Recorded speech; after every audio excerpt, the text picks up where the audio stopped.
So the next thing I'm going to show you is the first heavy riff of the song. And for this type of section where the band plays a heavy part like this, Metallica has always been a really big influence on me with the chunky E and the two-note power chords and some of the chromatic single-note movements. So check it out.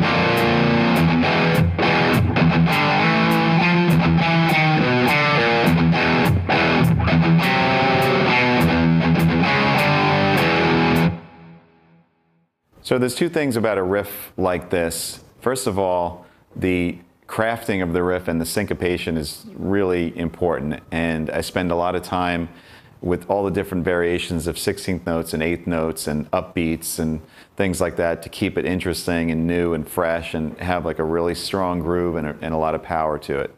And the second thing is that there inevitably is some sort of chord progression going on, whether implied or actually played over it by keyboards. And so the two-note chords that I'm stopping on actually have a purpose. You can hear chromatic lines, you can hear the harmony in what I'm playing. So keep those two elements in mind.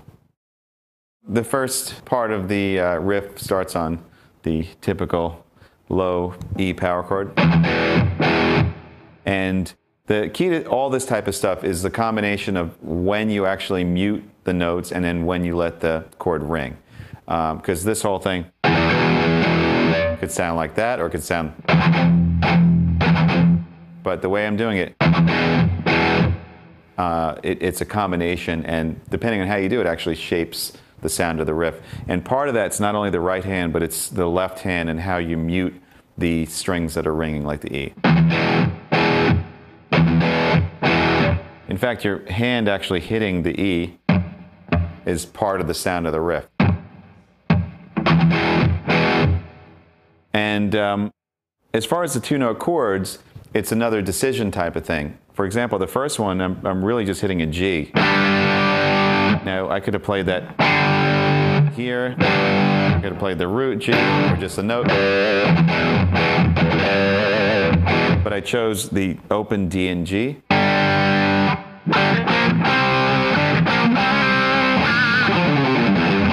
Just for that reason, so I can have a little bit of smoke on the water.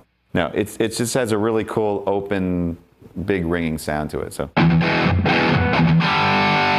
you just have to be careful that you don't hit any other strings like that. It's not as safe as, but it has a cool sound. And then this type of thing. Couple of things. I'm playing a lot of sort of chromatic melodies, and in between, here's the James Hetfield thing. The little, if you slow it down. So the top notes are sustained, and the bottom note is muted.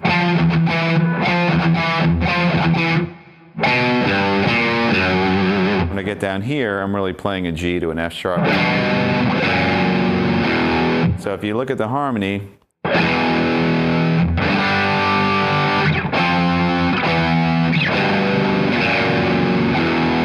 there's a million different ways you can play that kind of chord movement, you know?